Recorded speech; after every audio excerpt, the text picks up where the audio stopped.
Okay, so I get pulled over, right? And you can see that video under the Alachua County Police or Sheriff's Department who violated my rights.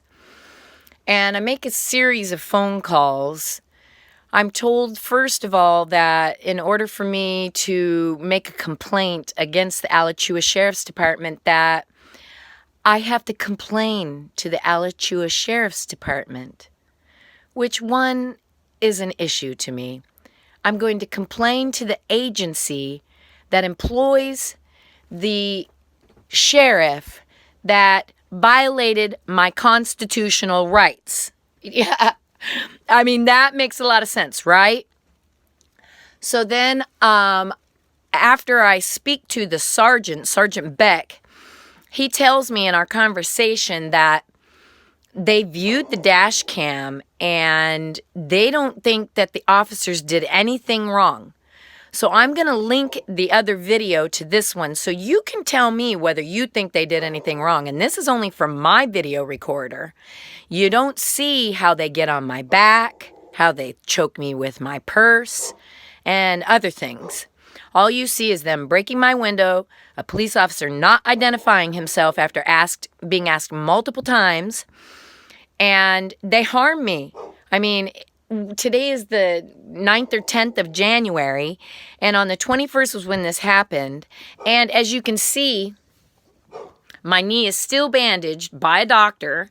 I'm actually on my way to a clinic today to get it re-bandaged so that the antibiotic pad that she put on it can be refreshed. And sometime next week, I'm going to a wound care specialist.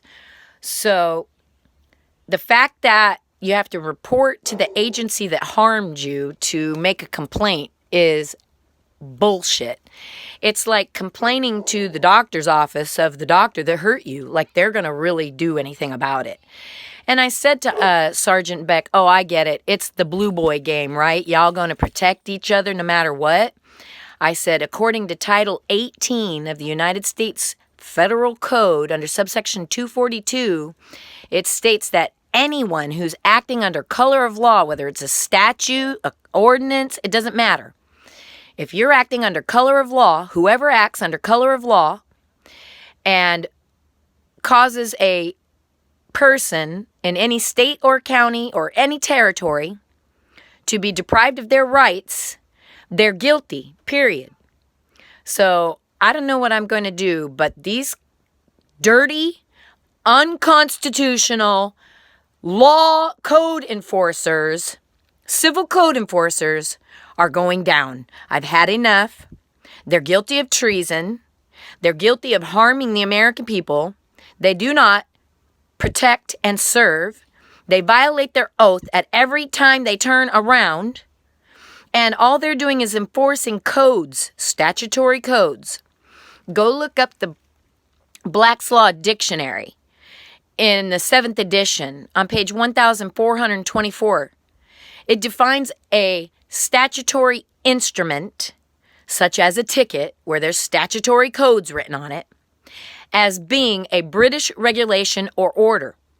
Now, this is true. It is a British regulation or order these cops who are sworn to their oath in the Constitution are now enforcing. And the reason they're doing that is because we have attorneys in our country who have misguided them. These attorneys are registered with the American British Accredited Registry Association. You hear that? The bar. They are registered in our country as foreign agents. According to the Constitution, that means they are enemies that are on our domestic enemies on our land, that are against us, that are against the Constitution, that have no qualms throwing you in jail for nothing, including resisting arrest. The state cannot be the injured party. And I'm really tired of these cops thinking they can violate my rights. So if anybody knows anyone who can help me file a claim against them and a complaint against them so that I can sue them for retribution, please contact me through my YouTube email account, which is Tamara E.L. Moore at gmail.com.